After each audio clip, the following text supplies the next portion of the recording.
Welcome to Revelation of Light, Part 6. All roads lead to Rome.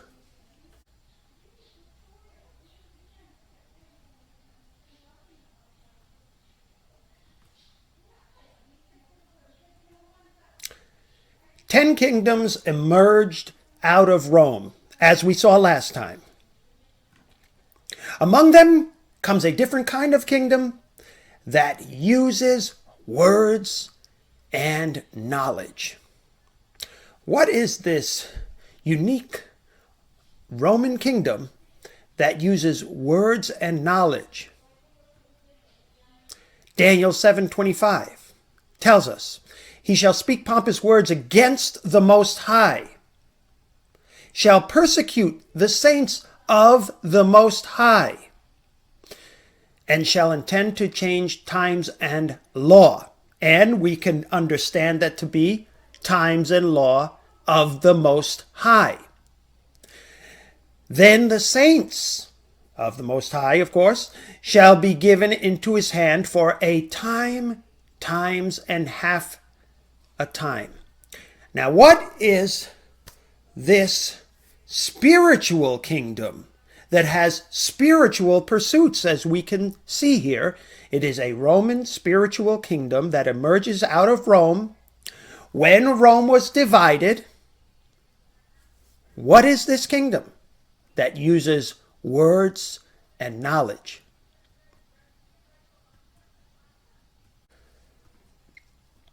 This Roman kingdom would have spiritual pursuits and would have a spiritual dominion. The spiritual Roman kingdom prevails until the end of the world. Daniel 7:21-22. "I was watching, and the same horn was making war against the saints and prevailing against them until the Ancient of Days came." This is a reference to God.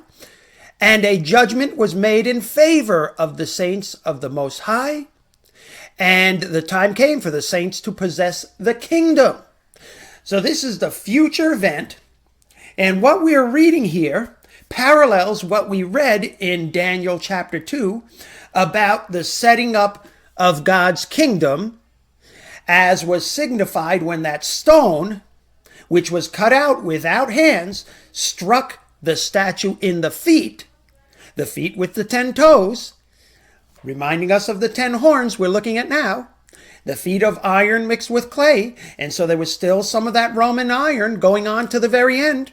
Well, there is this Roman power, this little horn power that continues on to the end, a Roman kingdom that is a spiritual kingdom that has spiritual pursuits, that does what else? Uses words and knowledge.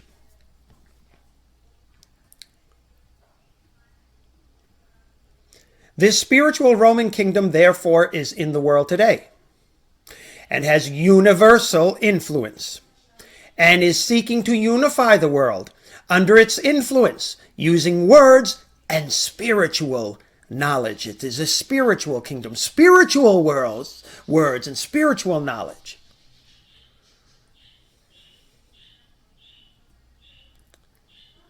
We are in the feet.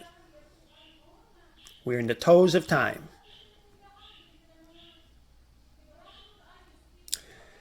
The final period, the divided kingdom. We're living in the time of the divided kingdom, divided kingdoms, with Rome, this Roman spiritual strange kingdom agency, working to unify the world. And so working as a unifying agency. What is this universal spiritual Roman kingdom? Well, it is none other than the Roman Catholic Church kingdom, the papal Roman kingdom, and the king is the Pope. It's a unique kind of kingdom, different from all the other kingdoms. Daniel 7:24. The 10 horns, 10 kings. Who shall arise from this kingdom? In other words, arise out of Rome. And another shall arise after them. He shall be different from the first ones, and shall subdue 3 kings. Well, the Vatican city-state, also known simply as the Vatican, became independent from Italy with the Lateran Treaty of 1929. And it is a distinct territory. It is distinct under full ownership, exclusive dominion, and sovereign authority and jurisdiction of the Holy See. Itself a sovereign entity. So this is a sovereign, Vatican City is a sovereign political entity of international law, which maintains the city-state's temporal, diplomatic, and spiritual independence. The Pope exercises principal legislative, executive, and judicial power over the state of Vatican City. And so the Pope is a head of state. A lot of people, what church, what denomination do we have in the world where the leader of the denomination is also a head of state?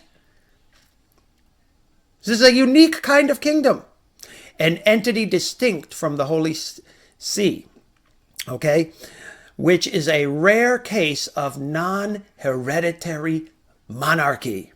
Non-hereditary monarchy. This is from Vatican City, the Wikipedia, and so you could read that yourself. Wikipedia. It's not a church website. It's not a Seventh-day Adventist website. This is from Wikipedia, telling us very clearly that this is a very unique kind of kingdom. It has a flag. The Holy See is the name given to the government of the Roman Catholic Church. The Holy See, the government of the Roman Catholic Church, which is led by the Pope as the Bishop of Rome.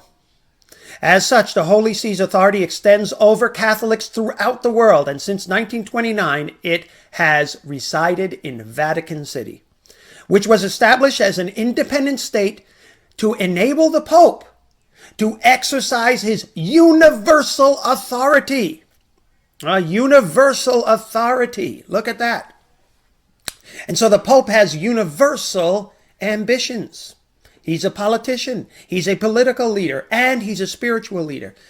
And so this we read about Vatican City. History map, flag, location, population, facts, Britannica. And you can see this yourself. Again, not an Adventist website saying this. This is wide open to see for the world a unique kind of city which prophecy points to a unique kind of kingdom. The Pope is a head of state, a political and also a spiritual leader with universal authority. Very clear. The word Catholic defined. Catholic comes from the Greek katholikos, the combination of 2 words, kata, concerning, halos, whole. According to the Oxford Dictionary of English Etymology, the word Catholic comes from a Greek word meaning regarding the whole, or more simply, universal or general. Okay, and this is from Catholic Answers, Catholic website. So the word Catholic, universal, very clearly.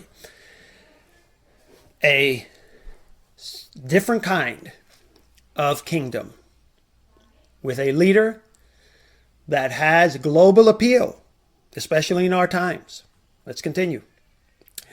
Well, long before the political independence of Vatican City in 1929, the papacy had a spiritual monopoly in Europe and great political and spiritual influence, and gained much wealth.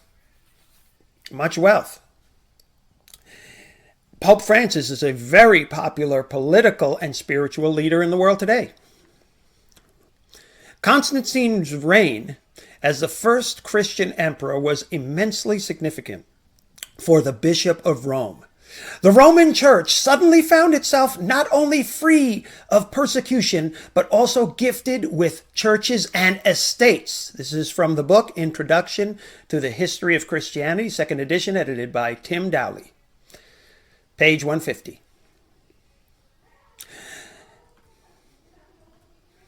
The unhealthy and often abusive marriage between the papacy and civil powers served to help the Holy See gain both spiritual dominance and political influence.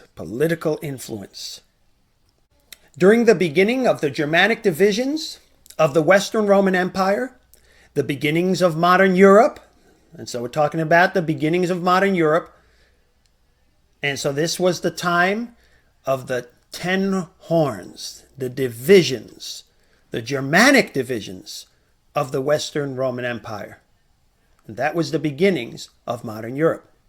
Popes Leo I and Gelasius I began to emerge as the protectors of Rome and to establish the dominance of Roman Catholicism. The climax of barbarian attacks on the empire made the imperial court at Ravenna desperate for the support of any authority that might help to hold together the empire. This is the background of the decree of the Emperor Valentinian III in 445, instructing Aetius, the Roman commander in Gaul, to compel the attendance at the papal court of any bishop who refused to come voluntarily. An emperor's edict had turned into law the Pope's claim to authority over other bishops. And this is, again, from Dowley's book, page 150. The accounts of Leo's intercession with Attila the Hun and Geseric, the Vandal king, suggest that the Pope could now perform imperial services at a time when the civil government was disintegrating. Again, from Dowley, page 150 and 151.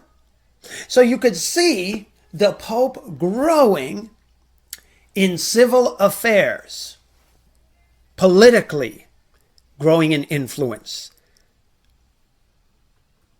The papacy would be the Roman authority that might help to hold together the empire and the world, just as we see that iron in the feet seeking to hold together this divided world. Yes, people are going to look to the Pope and continue looking to the Pope as we go on from now into the future to be the one who will unify the world. Let's continue, and we'll see some modern examples of that as we continue. Let's go.